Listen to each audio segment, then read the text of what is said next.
Todos tenemos un instante donde la vida se parte en dos, el antes y el después. ¿Cuál fue el tuyo? Fue en 2009 cuando quebré totalmente. Me quedé sin ingresos. Llegué al punto de que me llegó notificación de embargo. Nos llegó notificación de embargo del piso. Teníamos un piso en Madrid, hipoteca. Y luego, al día siguiente, es que coincidió todo en el tiempo. Nos cortaban la luz. Y claro, yo me veo con mi esposa, que en aquel momento no estaba trabajando, una niña pequeña de 4 años. No estoy capaz de pagar la hipoteca. Buah. Nos han cortado la luz. Ese momento fue como la primera vez que realmente sentí, hostias, he tocado fondo. ¿Y a qué sabe el fondo? Hostias, es que me lo estás preguntando, o sea, te lo estoy contando y te juro que se me está removiendo el alma. ¿Y qué diferencias existen entre Europa y África a la hora de emprender? Funciona mucho todavía el tema de las relaciones personales. Todavía se cuidan las relaciones personales para hacer negocios. Son desconfiados de entrada, lo cual entiendo y es lógico, porque todavía existe mucho la cultura del blanquito que viene aquí, que se piensa que son todos tontos y que les va a sacar el dinero. Eso existe Ya. todavía. Pero cuando consigues entrar, cuando ellos ven tus intenciones y tal, o sea, y luego aquí son súper, te invitan a sus casas, son muy, muy agradecidos en ese sentido, te meten en su intimidad. Pues, me han llevado hasta velatorios. ¿Pero conocías Sí. al fallecido? No. Sí, mira, yo estuve en Guinea-Bissau hace 3 semanas, que eran semanas preelectorales, que justo después de las elecciones ha habido como una especie de golpe de Estado. Han tomado el gobierno. Y esa semana que yo estuve previa a las elecciones, la calle estaba tomada por militares armados.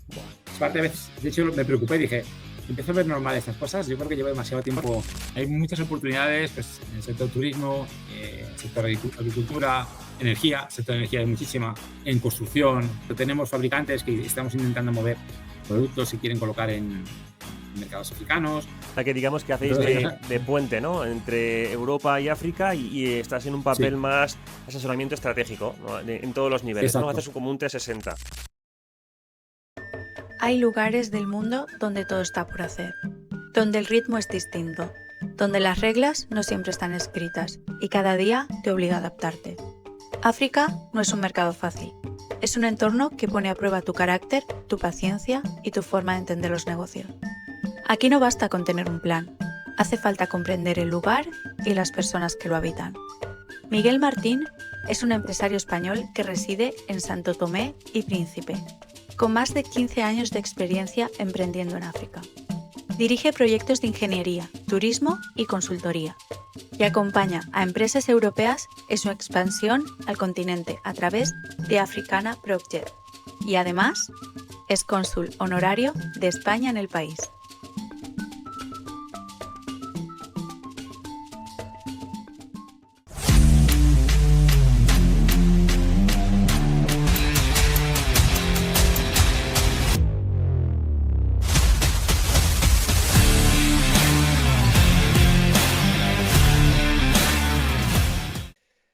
Bienvenidos a Diario de un Emprendedor, un podcast donde exploramos todos los éxitos, los fracasos y las cicatrices de quienes se atreven a construir su propio camino.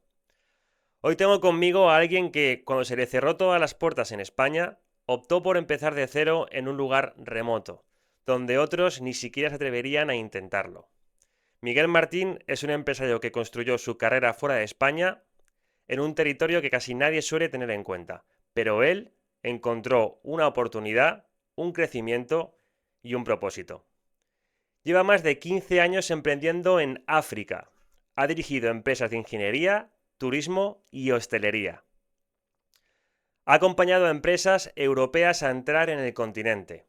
Y hoy, además, representa a España como cónsul honorario en Santo Tomé y Príncipe. Pero lo que más define a Miguel no son los títulos ni las empresas. Es su forma de levantarse y reconstruir, incluso en momentos donde parecía que no quedaba margen para hacerlo. De adaptarse a un entorno completamente distinto y generar impacto en el país donde reside. Desde proyectos de turismo sostenible hasta un refugio para mujeres de víctimas de violencia. Es un emprendedor de esos que no busca el camino fácil, sino que busca ese camino alineado con su propósito, de ayudar a emprendedores a cumplir sus sueños en el continente africano. Él es Miguel Martín, CEO de Africana Project. Y este es su diario como emprendedor. Miguel, bienvenido. Hola David, muchas gracias. Muchas gracias por la invitación y por la introducción. Y digo, ¿de quién está hablando? Ese no soy yo. A veces pasa, a veces pasa. Pues es tu vida, Miguel. Bienvenido al podcast. Muchas gracias. Muchas ¿Preparado? gracias. Sí, Empezamos. ¿Cómo era Miguel cuando era niño? ¿Era una persona introvertida, extrovertida? pues era súper introvertido.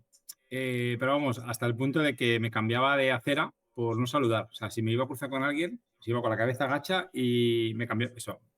Me acuerdo vagamente, mis padres me lo repiten. Hay que ver con lo tímido que eras. Era súper introvertido. ¿Y qué te hizo seguir adelante cuando nadie te confiaba en ti? Cuando nadie apostaba por ti. ¿Sabes qué pasa? Hubo un momento, yo fui muy inseguro siempre. Bueno, lo soy todavía. Lo que pasa es que a veces no soy consciente de ello, yo creo. Tengo mis mecanismos ya, ¿no? Dentro que me ayudan a ir hacia adelante. Yo creo que lo que me ha ayudado en el camino a tener fe, a continuar, a no rendirme, es justo que nunca lo tuve fácil, de niño tampoco. Tuve la gran suerte que tengo de tener una gran familia y que me ha inculcado, me ha dado lo más valioso del mundo, que son valores. Esa es la realidad. O sea, no teníamos dinero, pero teníamos valores que valen más todavía, ¿no? Totalmente. Pero sí que es verdad que desde niño he tenido que pelearlo por todo. Nunca fui buen estudiante, nunca fui buen deportista, nunca se me dieron bien las chicas. O sea, nada se me ha dado bien nunca. Entonces, como siempre he tenido que remar contra corriente, yo creo que eso al final ha sido algo que me ha llevado a donde estoy hoy, yo creo, ¿no? Porque es como que como todo me ha costado siempre, no lo veo un esfuerzo tener que hacer el esfuerzo, ¿no? Porque es algo habitual, ¿no? ¿Y te has replanteado por qué fue así? ¿Tu infancia? ¿Por qué eras tan inseguro? ¿Por qué eras tan introvertido? Pues no lo sé, y mira que he hecho trabajo para averiguarlo, ¿no? Incluso he estado, me he constelado, ¿no? Para ver un poco mi familia, de dónde vengo, y sí que hay un trabajo muy interesante ahí detrás, que se entienden muchas cosas, ¿no? Del Miguel de hoy, Claro. pero no sabría decirte porque mi carácter de niño era más parecido a mi madre, que era más introvertida, más... Yo soy de Mallorca, mi madre es de Mallorca y mi padre es de Málaga. Y es que son la noche y el día en cuanto al Vaya. mallorquín, es introvertido, Sí, es verdad, sí. y el malagueño es, ¿sabes? Menuda mezcla más buena, Entonces, sí. sí, entonces yo siempre digo que me he quedado lo mejor de las dos razas, ¿no? Entonces, de niño era que era más introvertido, creo que tenía una personalidad más parecida a la de mi madre, pero luego fui adquiriendo más la de mi padre, ¿no? En cuanto a una persona súper abierta, siempre dispuesta a ayudar a los demás, siempre Qué bueno. disponible, ¿sabes? Y creo que he cogido lo mejor de las dos partes, en ese sentido tenía la suerte y un poco de ahí es de donde vengo. Los tengo como referentes a día de hoy a mis padres. ¿Y qué valor aprendiste? No han sido emprendedores ninguno, ¿eh? No han sido ninguno emprendedores. Vaya. ¿Y eso? ¿Cómo te nació así de repente ser emprendedor? Pues fíjate que fue una mala noticia. Cuando yo llegué a casa con 20 años y les dije, oye, que voy a montar una empresa con dos socios, que yo pensaba que sería una notición para ellos, fue un disgusto. Pero ¿cómo vas a emprender? O sea, emprender no se utilizaba esa palabra. Pero ¿cómo vas a montar una empresa si no les conoces de nada? Búscate un buen trabajo, que te pagan bien. O sea, fue todo como... A mí eso me chocó, ¿sabes? Me chocó porque yo no esperaba tener ese feedback, pero luego lo entiendes, ¿no? Mi padre era guardia civil, ya está jubilado, o sea, funcionario. Mi madre ama de casa que compatibilizaba con trabajos que hacía a jornada parcial. Entonces, claro, era como desde la seguridad, ¿no? También era otra generación. Y que de repente yo quisiera... Pues ya no te digo cuando le dije que me iba a África, ¿sabes? No, ya ves. No, me suena la historia, a mí me pasaba igual, ¿eh? O sea, cuando los que tenemos padres así que son un poco más de buscan la seguridad, entonces intentan siempre desde la buena intención, obviamente, intentan protegernos, intentan aconsejarnos de lo que ellos creen que es lo mejor, pero no se dan cuenta que es contraproducente su consejo. Pero bueno, creo que es, digamos, que la gente que hemos tenido ese tipo de padres es como nuestra primera barrera a superar como emprendedores, ¿no? El no el seccionar las cosas y no hacer caso a todo. Y es duro, ¿eh? Porque son tus padres y es algo que tienes que hacerle caso sí o sí. Pero es el Sí, primer escollo en el que tienes que saber, digamos, diferenciar las opiniones. Porque al fin y al cabo ellos han vivido una vida y tú estás pidiendo vivir una vida totalmente diferente. Entonces es normal que opinen así. Miguel, sí, y como padres, que además yo soy padre, luego seguro que voy a pecar de lo mismo con mis hijas. seguramente. A ver, yo no tengo hijos aún, espero tenerlos, pero cuando los tenga estoy seguro que también me pasará. O sea, es que al final es lo normal, porque a mí cuando viene un colega también a preguntarme cualquier cosa sobre el tema de emprender, que yo también he sido toda la vida emprendedor, y me preguntan sobre algún tema de consejo, y yo, sin darme cuenta, y eso es un ejercicio que me hago yo introspectivo, digo, me estoy dando cuenta que el primer consejo que le lanzo a él es algo negativo, en plan de no hagas esto o ten cuidado porque esto te puede pasar. Y luego cuando me voy a Es casa verdad. pienso, pero ¿por qué le digo? O sea, si sabes que a decirle eso le estoy quitando las ganas de hacerlo, ¿por qué?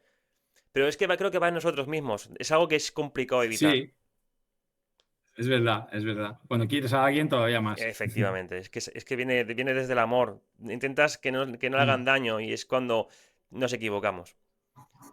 Sí, sí, sí. Miguel, ¿qué valor aprendiste de niño y todavía aplicas en tu vida en el día de hoy? La generosidad. Eh, Fíjate, en mi casa, mis padres siempre fueron muy generosos con todo el mundo. Yo recuerdo de niño, cuando llegaban guardias nuevos al cuartel, vivíamos en la casa cuartel. Cuando Buah. llegaban guardias nuevos, mi familia siempre les acogía. Venían a comer a casa, venían a cenar, les ayudaban con lo que fuera.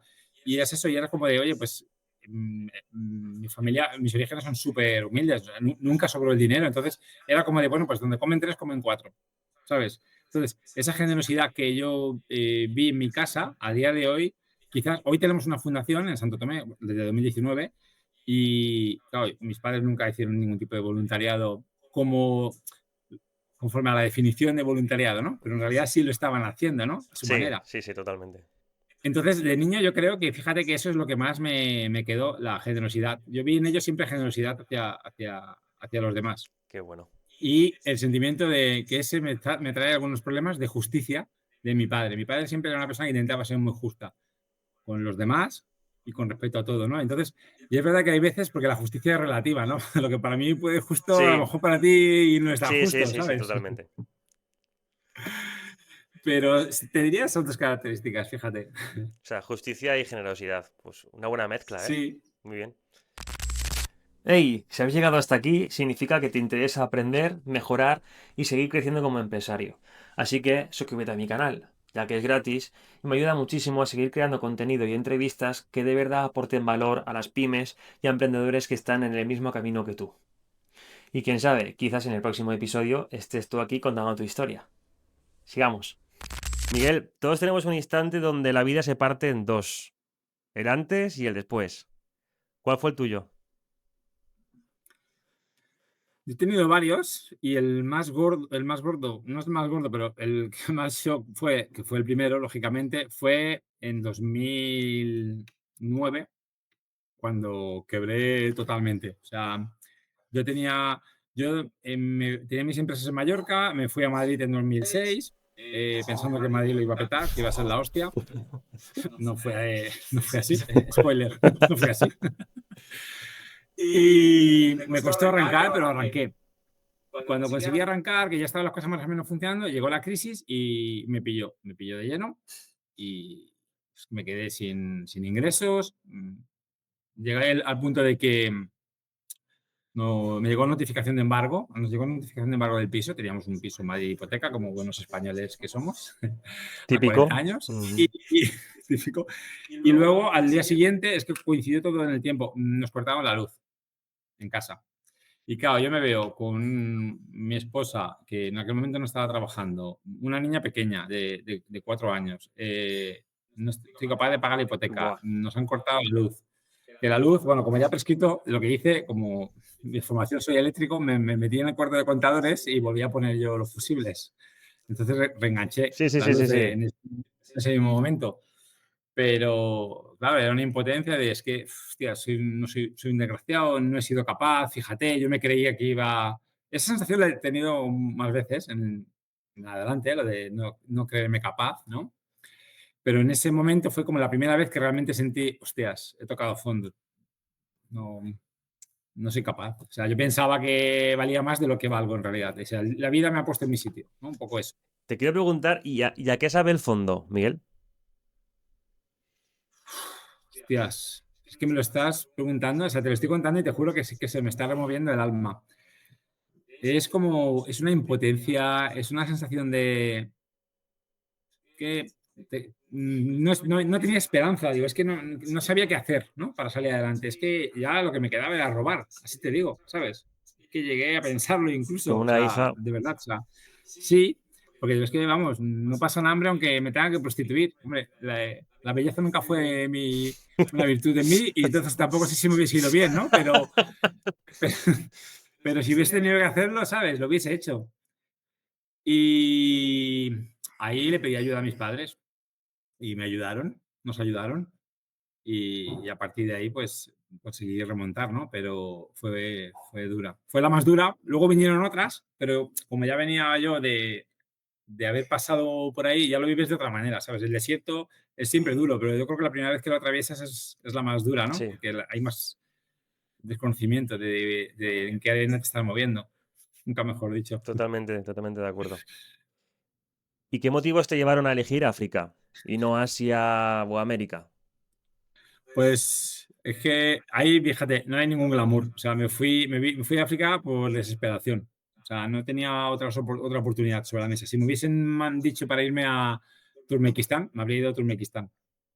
O sea, fue la oportunidad, se me puso delante y como no tenía otras opciones y estaba desesperado, pues dije, pues Guinea, pues no sabía ni dónde estaba Guinea Ecuatorial. Fíjate que había sido colonia española, Sí, sí, no sí, tenía sí, ni sí. idea. Tuve que buscar en el mapa y ni sabía que se hablaba español, o sea, era totalmente desconocedor de Guinea. Y me fui un poco ahí a la desesperada, ¿sabes? Es como de un clavo ardiendo, ¿no? Pues me cogía el clavo ardiendo. O sea, no tiene glamour, pero es que fue así. Y, No fui un visionario, no fui un visionario.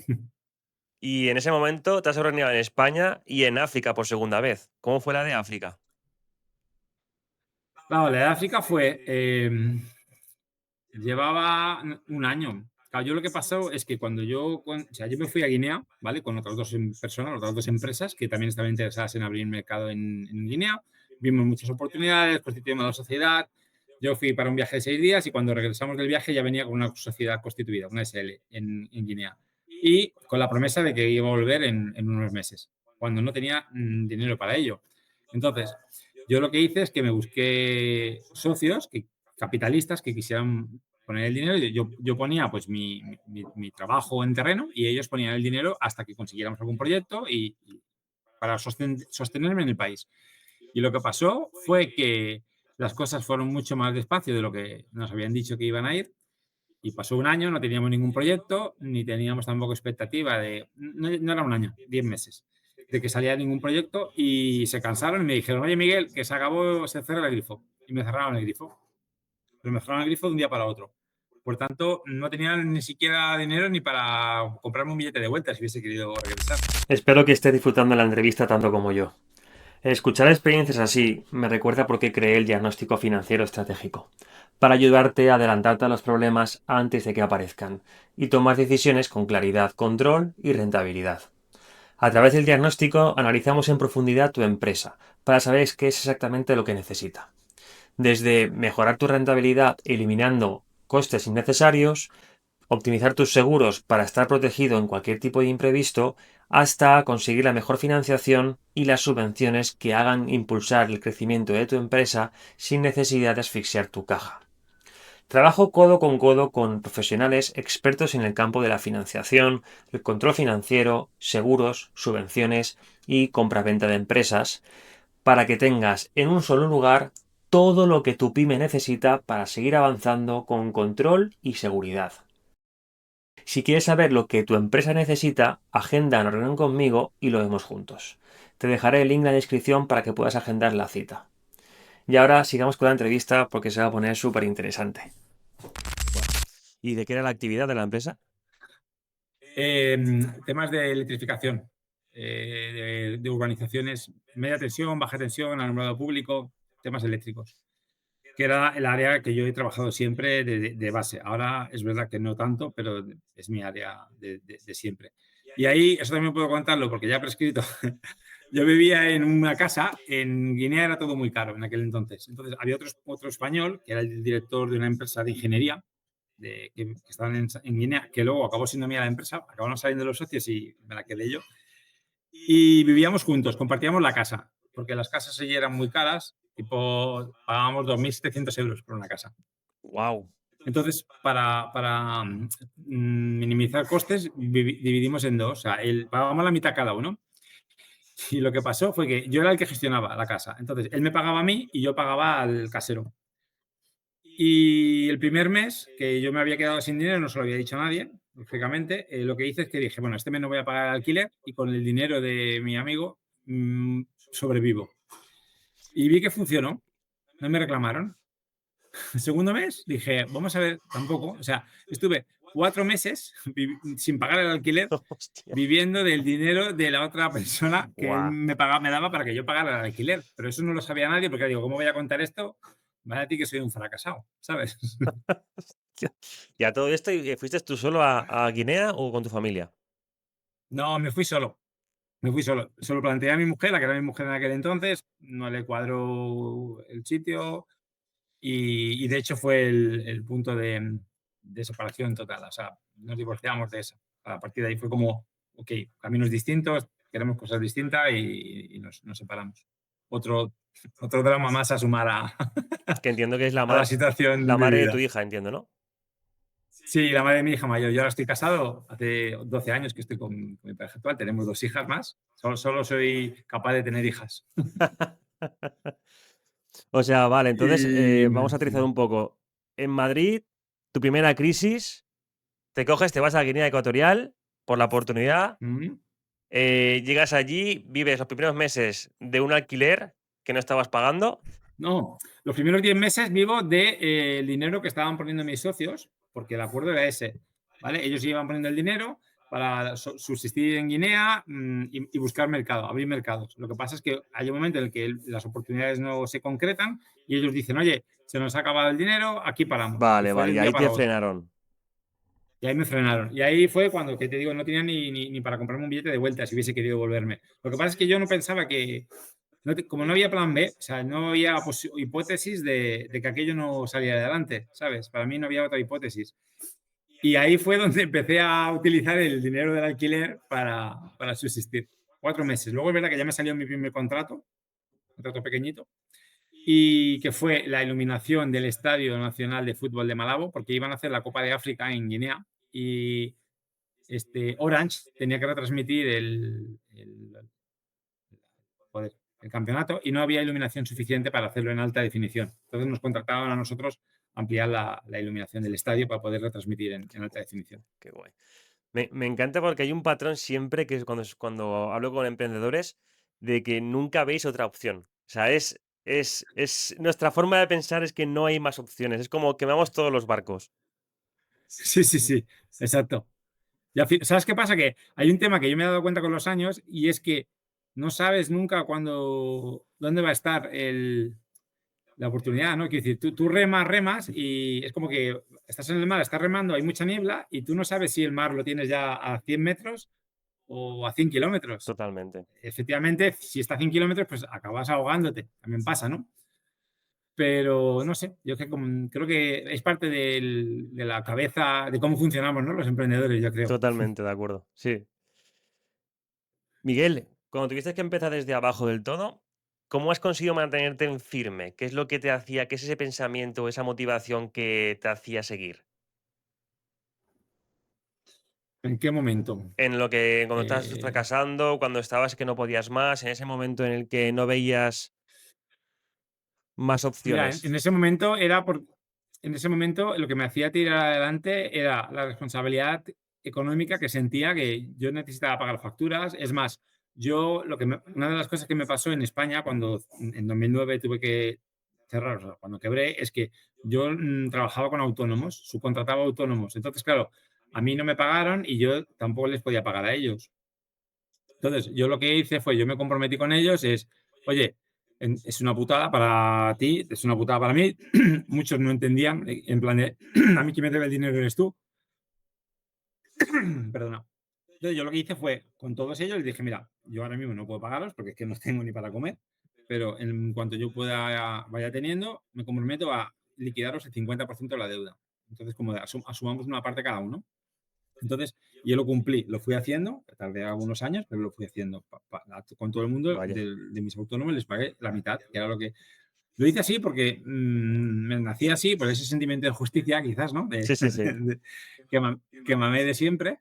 Y creo que lo que me hizo tirar fue esa responsabilidad de, es que tengo una hija pequeña, es que tengo que salir adelante y tengo que pagar las facturas. O sea, no fue por ego de yo puedo, yo lo voy a conseguir, porque yo lo valgo, ¿sabes? No, así no fue. Es que tengo que pagar las facturas.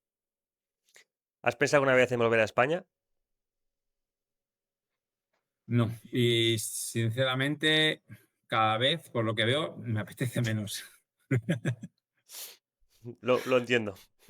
Ya no hablo de temas políticos, sino en general, el clima que se respira. Siento como hay mucha frustración, mucha indignación, mucho enfado. No sé, o sea, sí que volveremos algún día, por supuesto, es nuestra tierra, está nuestra familia, pero no pensamos en el corto plazo. Mi mujer piensa igual, por suerte, en ese sentido estamos alineados. ¿Cómo fue la transición de adaptarte a un país extranjero?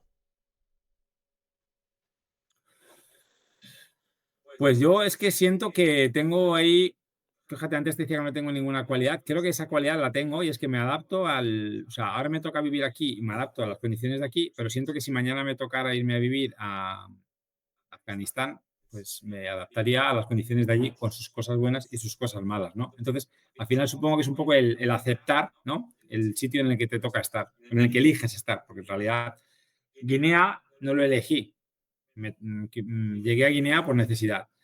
Y amo Guinea, es una experiencia de vida, o sea, me ha hecho un hombre, Guinea me hizo un hombre, tengo amigos en Guinea y no lo cambiaría por nada del mundo. Es una experiencia súper dura, y a día de hoy no la repetiría. O sea, teniendo condiciones como tengo hoy, no repetiría la experiencia a día de hoy. ¿Y por qué motivo? Es como de esas cosas que, pues, porque es muy duro, Guinea es muy duro, el emprender allí es muy difícil, es muy duro, el carácter de ellos es muy complicado, trabajar allí es muy complicado, el gobierno pues, también es complicado, al final es un país pues que es una dictadura, ¿sabes? Esa es la verdad y nosotros lo vivíamos, lo sufríamos como extranjeros de algún modo, ¿no? Yo he sentido mucho cariño por parte de muchos guineanos, pero también he sentido racismo por parte de ellos hacia el blanco.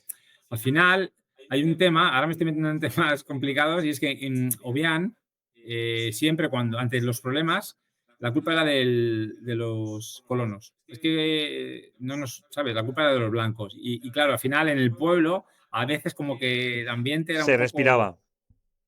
Sí, ahora también te digo que a mí en Guinea me dieron oportunidades que jamás me habría dado a nadie en ningún otro sitio. Porque a mí la primera obra que me dieron de 3 millones de euros, éramos 2 personas trabajando. O sea, yo y una secretaria que venía a media jornada. O sea, y eso es impensable en cualquier otro lugar. O sea, quiere decir que la suerte que tuve, o sea, es que confiaron en mí. Que a lo mejor en un otro país no me hubiesen dado esa confianza. ¿Sabes? Entonces, como es un amor-odio, ¿no? Y todo el que ha estado en Guinea, si conoces a más gente o hay gente que escucha este podcast, es que va a coincidir conmigo en cuanto a eso. Y yo en 2016 decidí salir porque ya la situación era insostenible en cuanto a los pagos. El país entró en una quiebra técnica en aquel momento y ya como que ya no tenía ningún sentido seguir allí porque no es un país que te lo hagan agradable para vivir. Tienes que entender muy bien su cultura, tienes que ser muy ellos para adaptarte a eso. No es un país fácil para vivir. Igual que te digo que Santo Tomé y Príncipe es un país maravilloso para vivir y está a 1 hora de avión, Guinea no tiene esas cosas. Pero es lo que te digo. Ahora este año casi me ha salido una oportunidad de volver a Guinea por un proyecto y me hubiese ido de cabeza, porque es que es lo que te digo.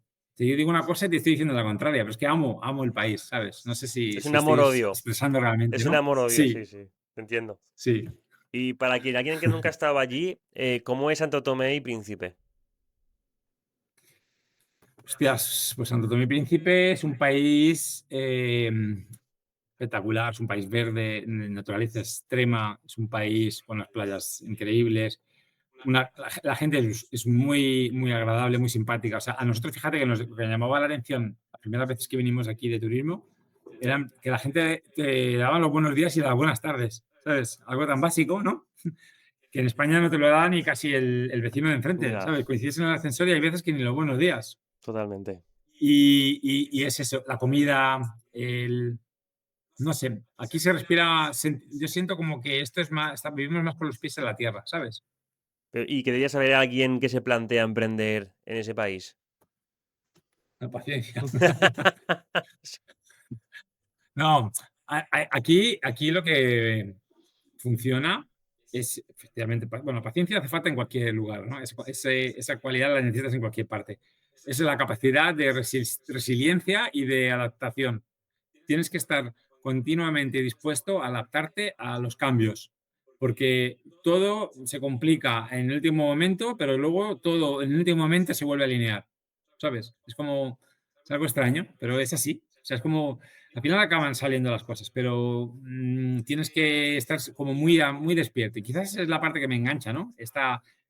El tener que improvisar, es lo que te contaba antes cuando antes de empezar lo del camión, ¿no? Hoy estamos con el hotel Rulot Beach, que vamos a abrir en breve.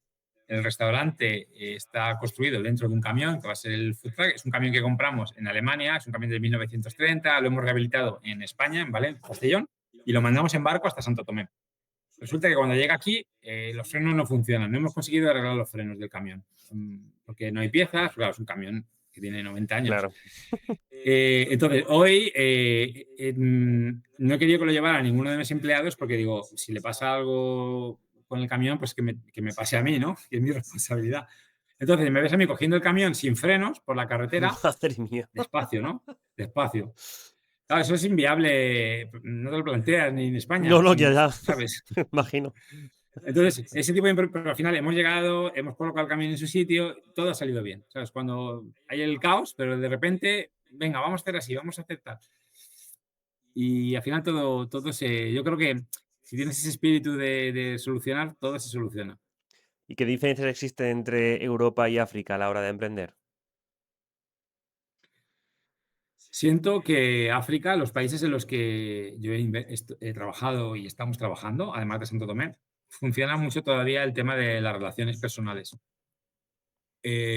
Todavía se cuidan las relaciones personales para hacer negocios y le dan importancia a esa parte. O sea, que un Mucha. pacto O y un sea, contrato saben diferenciar lo que es, ¿no?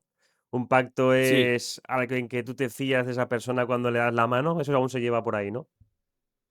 sí, sí se lleva, sí se lleva. El tema es que son desconfiados de entrada, lo cual entiendo y es lógico, porque todavía existe mucho la cultura del blanquito que viene aquí, que se piensa que son todos tontos y que les va a sacar el dinero. Eso existe Ya, todavía. Y ellos, en ese sentido, son como, a ver, pero tú a qué vienes, o cuáles son tus intenciones, ¿no? ya, ya, Es ya. un poco como ese, cuando te trae tu hija a su novio, ¿no? ¿Cuáles son tus intenciones, no? Pues un poco eso. ¿Tú a qué has venido? Pero cuando consigues entrar, cuando ellos ven tus intenciones y tal, o sea, y luego aquí son súper, te invitan a sus casas, son muy agradecidos en ese sentido, te meten en su intimidad en ese aspecto. Yo en Guinea-Bissau estamos ahora abriendo oficinas, ya hemos abierto oficinas, estamos ya firmando el primer proyecto, el primer contrato allí de ingeniería. Yo tengo gente allí que he conocido en estos años que llevo viajando allí, que ya me lleva, oye, vente este fin de semana a casa, que hacemos el cumpleaños de nuestra hija mayor, casamientos, me han llevado hasta velatorios. ¿Pero conocías Sí, al fallecido? no.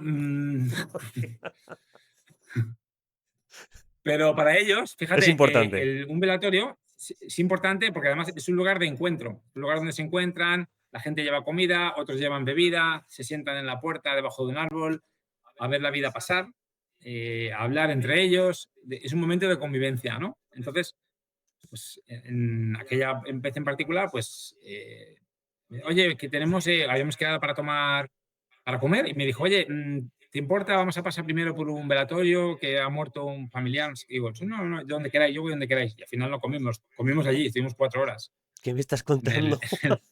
en el velatorio. Sí, sí, sí. O sea, que habéis cerrado un contrato en un velatorio. Bueno, a ver, ha ayudado. Al final Guau. es eso. A mí es una de las partes que más me gusta y que más agradezco, es esa parte de tienes la oportunidad de tocar el tema personal.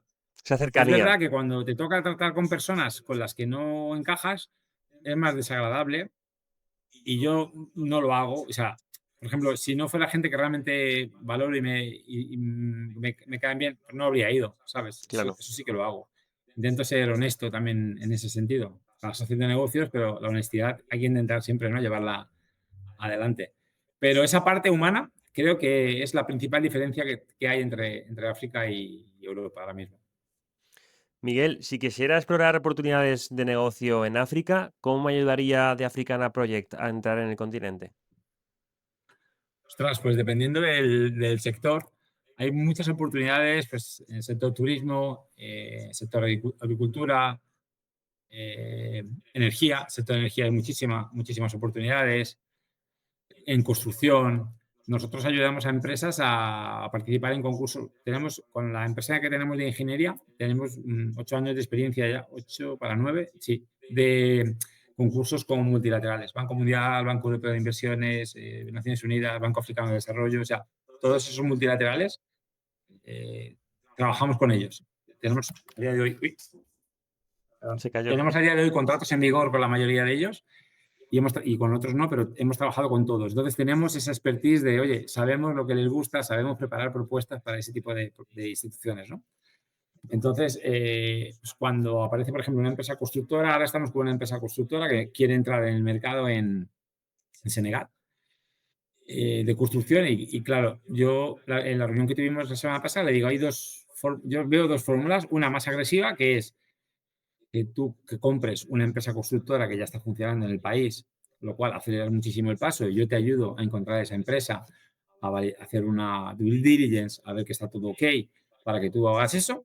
Eso es si tú quieres llegar directamente poniendo el dinero, o la otra, si quieres, es pues vamos a buscar concursos de Banco Mundial, en particular, que en Senegal hay muchos temas de carreteras, por ejemplo, temas de infraestructuras, y a lo mejor vuestra puerta de entrada es empezar a través de ahí, ¿no? Pues ganáis un primer proyecto con ese Banco Mundial y luego ya con eso conseguís entrar en el país y vais asentando y poco a poco. También es un poco en función de las necesidades y de la idea que traigas.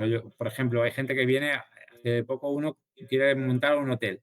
Quiere montar un hotel en Guinea-Bissau. Guinea-Bissau es un país que a nivel continente no es tan turístico, pero tiene las Islas Villagós, que son espectaculares, que además son una isla donde hay hipopótamos, tiene el tema de las tortugas en la época de tortugas, es paradisíaco.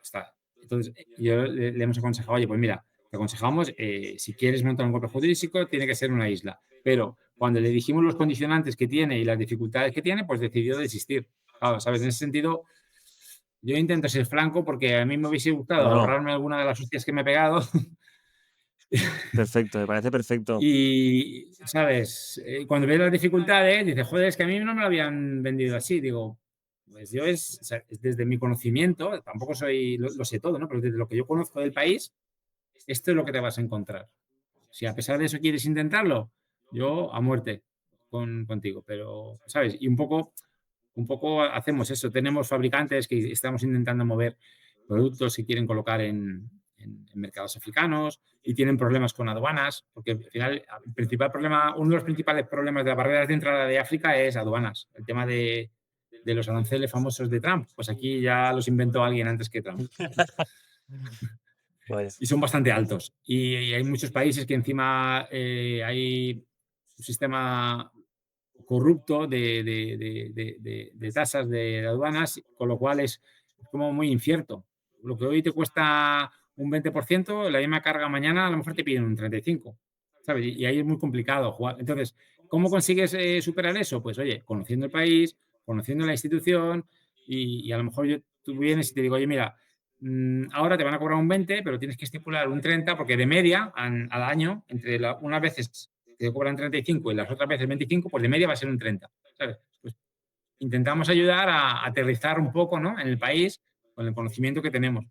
Tenemos gente, por ejemplo, en Guinea-Bissau, tenemos gente que trabaja con nosotros allí, en Senegal también, en Ghana, en Gabón, en Angola. O sea, no conozco al dedillo todos los países porque para ello tendría que viajar más de lo que viajo y no estoy dispuesto tampoco a subastar esa parte de mi vida con mi familia, ¿no? Con mis hijas, porque si no estaría todo el día en aviones y Claro. no tendría sentido.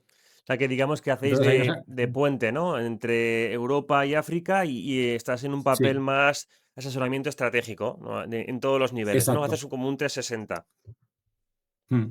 Que hay ideas que nos han llegado, que estamos en el camino de que nosotros mismos vamos a ser parte del proyecto, o sea, nos vamos a meter como socios, porque yo siempre lo he visto así un poco, de si tú no te pringas en algo, o sea, tú dices, no, mete el dinero aquí que te va a dar una rentabilidad de la hostia. Dice, pero tú lo metes, no, yo no, porque Ya, es que no es mi perfil, ¿sabes? mm, Como, o ya, sea, no me puedo meter en todo, también te digo, pero en lo que me gusta, en cosas que siento que realmente pueden tener un impacto y que pueden tener un retorno, sí que intentamos meternos. También el tiempo es limitado, entonces uno tiene, cada vez tengo que seleccionar un poco más, ¿no? Dónde claro. entramos y dónde no, pero un poco siempre desde esa filosofía. Intentamos asesorar como si fuéramos nosotros mismos los que estamos tomando el riesgo. Genial, genial.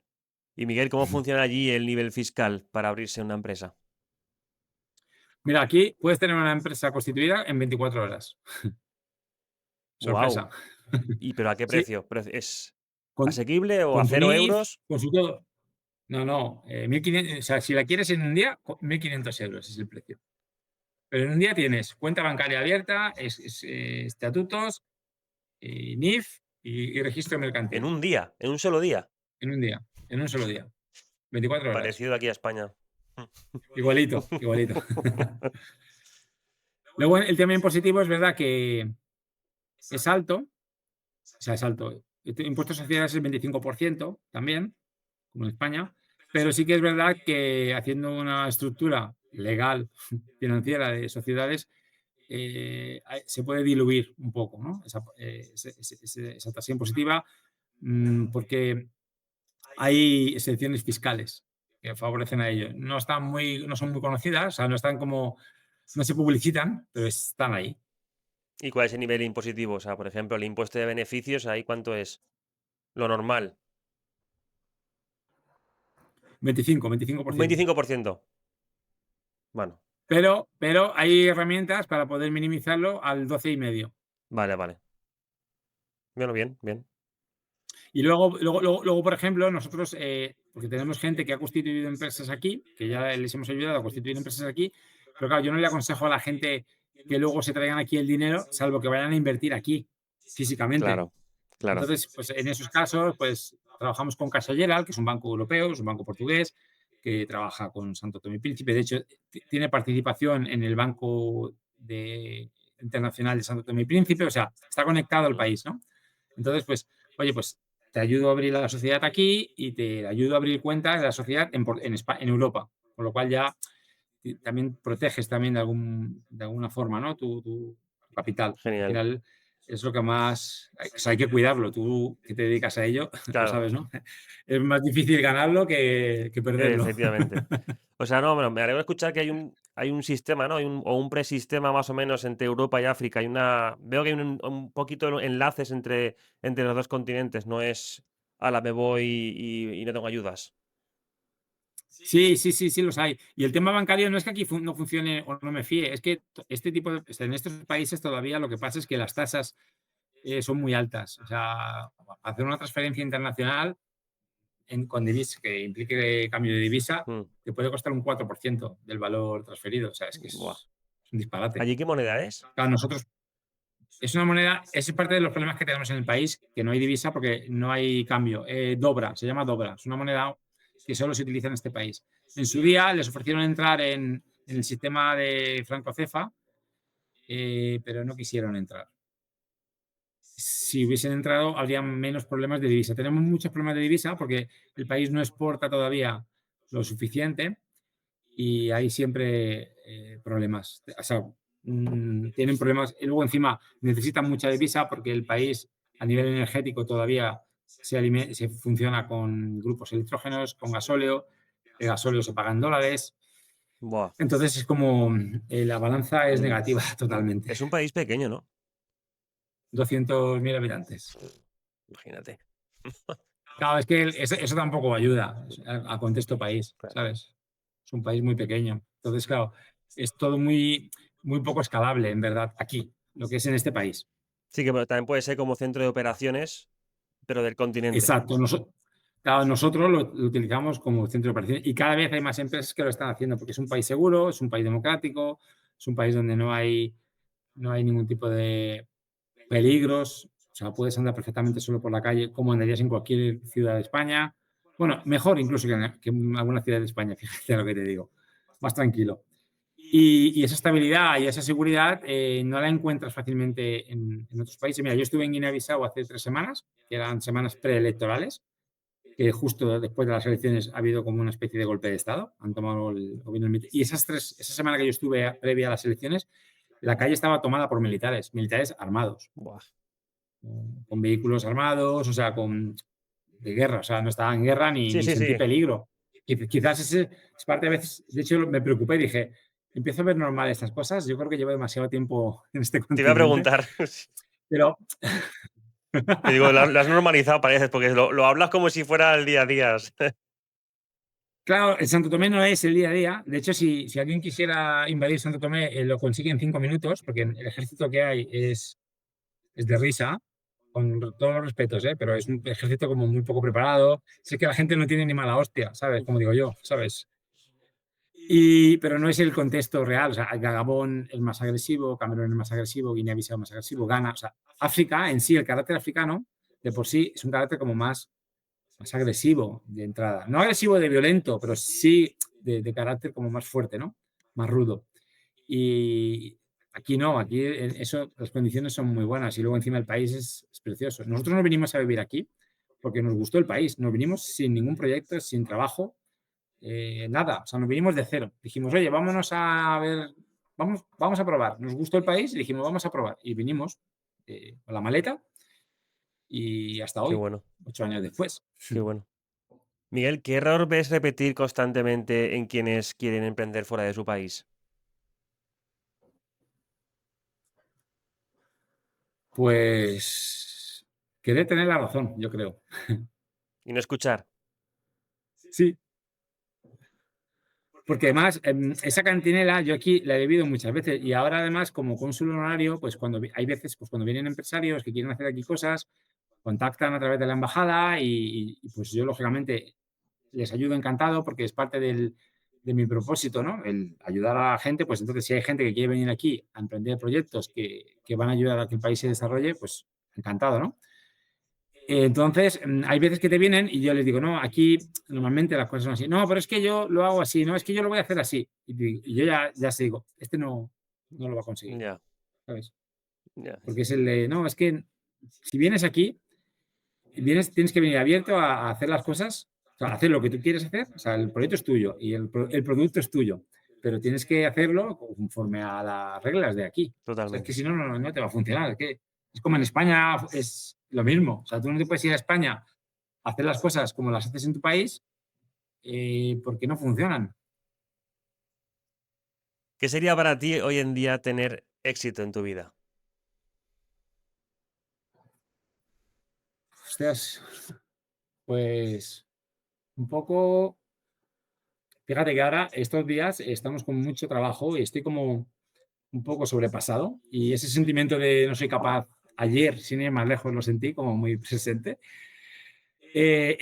Sentir que, que estoy presente, que soy una persona presente en mi familia, ¿Vale? para mi mujer, para mis hijas y que en mi propósito, ¿no? Quiero decir que realmente no me estoy perdiendo por el camino, porque hay veces que siento que me meto en tantas cosas o estoy queriendo hacer tantas cosas que no las disfruto, no las vivo. Las hago, pero no las vivo.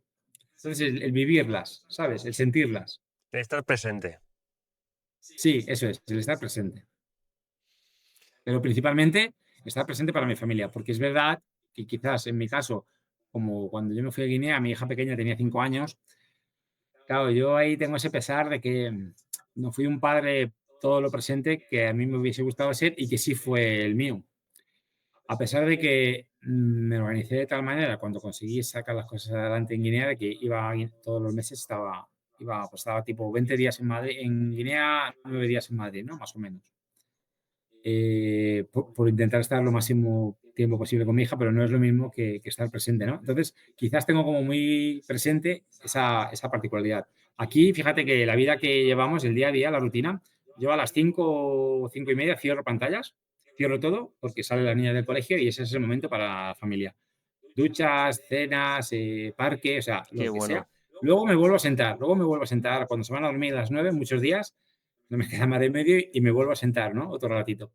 Pero sí que intento eso no perderlo. Y el fin de semana, pues ahora, por ejemplo, que de ahí me viene un poco el conflicto de esos días, estamos trabajando más los fines de semana de lo que acostumbrábamos a trabajar, porque hay que sacar cosas adelante, porque hay que cumplir plazos y intentamos que sea también para la familia, para la playa. O sea, este país te da para ir a la playa todos los fines de semana y te da la naturaleza. Entonces, y lo hacemos, ¿sabes? Y es como de, esa es la parte que para mí es éxito. Si mañana me muriera, espero que no, pero si me toca, es el sentir que mi propósito de vida, mi familia, estaba ahí, estaba en el presente, ¿sabes? No en plan de ya disfrutaré de mi familia mañana. No, no, hoy. Mi familia es hoy, ¿sabes? Y los proyectos, yo soy una persona que no puedo vivir sin emprender, sin hacer cosas, sin tener retos. Lo he intentado, ¿eh? Lo he intentado. Pero no has podido. Eh, no he podido, o sea, te lo juro, lo he intentado, porque a veces lo digo, es que ¿para qué me meto en tanta historia? Pero va en mi esencia. Pero sí que no quiero perder el foco de mi familia, es lo más importante. Si hubiese una máquina del tiempo, Miguel, ¿qué cambiarías de tu pasado? Solo una Pues cosa. yo creo que no cambiaría nada, ¿eh? No cambiaría nada. Porque, ¿sabes qué pasa? Que yo soy muy consciente de que hoy, el Miguel de hoy, con todos sus defectos y sus historias, es quien es gracias a ese camino, ¿no? De los sufrimientos y de los éxitos, ¿no? Entonces, ¿para qué cambiar? Si hoy estoy conforme con quién soy y con el camino que tengo. Entonces, como hoy, con lo que tengo hoy estoy conforme, ¿para qué voy a cambiar nada que pudiera haber tergiversado todo lo demás, ¿no? Es como, lógicamente, he cometido errores y incluso personales, pues a lo mejor la forma de divorciarme pues podría no haber sido de otra manera, no lo sé, o haber tratado a otras personas de otra manera. A todo lo pasado es muy fácil, ¿no? Ver las cosas. Totalmente. Y uno, cuando hace las cosas, las hace con las herramientas que tiene en ese momento. Entonces, no me gusta el pensar qué haría diferente, porque es eso, es como si tuviera que tirar el penalti de la final del Mundial, sabiendo hacia dónde se va a tirar el portero, sería más Claro. fácil. Buen ejemplo, me ha gustado ese ejemplo. Estoy de acuerdo, estoy de acuerdo contigo. Miguel, le estoy pidiendo a cada invitado que le haga una pregunta al siguiente invitado, ¿vale? La pregunta que te hizo fue Juan Canós, ¿vale? Que fue el invitado del episodio anterior. Y la pregunta es, ¿qué te llevarías a una isla desierta? Una sola cosa. Cosa, no puede ser persona. Puede ser lo que tú quieras. Iba a decir mi familia, claro, pero es que si tengo que elegir a un miembro de mi familia está complicado. A una sola cosa, solo una cosa. Ostras, fíjate que no la he visto venir y he escuchado las entrevistas. Ah, claro, pero no caí que yo era el siguiente, Claro. claro. Es que esa no está publicada aún. Ah, Así amigo. no No, preparé pero que cuando las hacían las preguntas. preguntas, ¿qué me llevaría a una isla desierta? Dame un minuto. Tranquilo, Pues no está fácil, ¿eh? tranquilo. Piensa, no te preocupes. Luego pongo aquí un minuto más tarde. Y corto. Ah, claro, es verdad que tienes que cortarlo. Ostras, es que Tú piensa, tranquilo, ¿eh? Luego lo puedo editar, sí, no te ya, preocupes. ya lo tengo, ya lo tengo. Un cuchillo. Vale. ¿Qué harías con el cuchillo? Bueno, podías. Pues todo, abrir cocos, comer pescado, o sea, todo. O Sí. sea, sería mi Cazar. herramienta. Sí, sobrevivir, ¿no? Perfecto. Me gusta, me lo guardo. Miguel, para terminar, ¿qué pregunta le dejarías al siguiente invitado del podcast? Pues mira, a mí me gustaría preguntarle al siguiente invitado lo siguiente. Cuando le entran dudas del por qué hace lo que hace, por qué está haciendo lo que está haciendo, Ujú. ¿qué qué le anima a seguir haciéndolo. O Perfecto. sea, ¿cuál es o sea, sigo por esto, ¿sabes? La Porque motivación. a mí, realmente, a veces me cuesta. Hay momentos en los que tiro adelante por inercia, ¿vale? Y es como, pues, no sé, me parece como muy interesante. Porque ayer yo me lo planteaba en mí, digo, ¿por qué estoy haciendo esto que estoy haciendo ahora mismo? ¿Sabes? Y no tengo tan clara la respuesta, ¿sabes? Pues te digo una cosa, el siguiente invitado del podcast, que no puedo decir quién es una persona también muy importante y esa pregunta puede tener una respuesta muy interesante, así que me la apunto y Ah, se la preguntaré. qué bueno. Miguel, pues nada, Genial. es un placer y tenerte aquí en el podcast y nada, escuchar tus experiencias. A mí, yo tengo que decir que tenía especial ilusión por entrevistarte porque cada vez que veía posts en tuyos en LinkedIn de África y demás, digo, no sé, sacar, es como que no lo contemplas el emprender fuera de...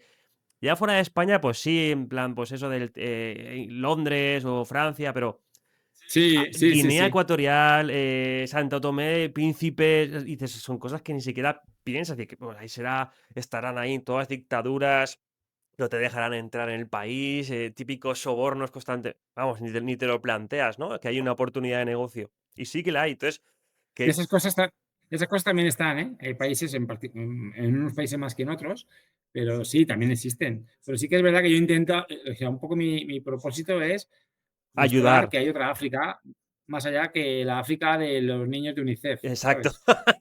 Es totalmente lo que. Ese es el resumen de nuestra visión desde aquí, desde España, nuestra ignorancia, porque es ignorancia y me sabe fatal y ya me disculpo a todos los africanos y de Guinea Ecuatorial y de Santo Tomé que nos vean en este podcast. Lo siento desde España, pero somos unos auténticos ignorantes y es verdad que no sabemos Exacto. más allá de eso. Entonces, te agradezco muchísimo que nos hayas abierto una ventana y todo el mundo que quiera explorarla, pues que te contacte y que hagáis negocios y que ya te digo, yo creo que por lo que estás contando me lo he planteado hasta yo, así que posiblemente hablaremos en un futuro. Pues aquí estoy, ¿eh? Miguel, un Gracias, muchas placer. gracias, David, por la oportunidad. A ti.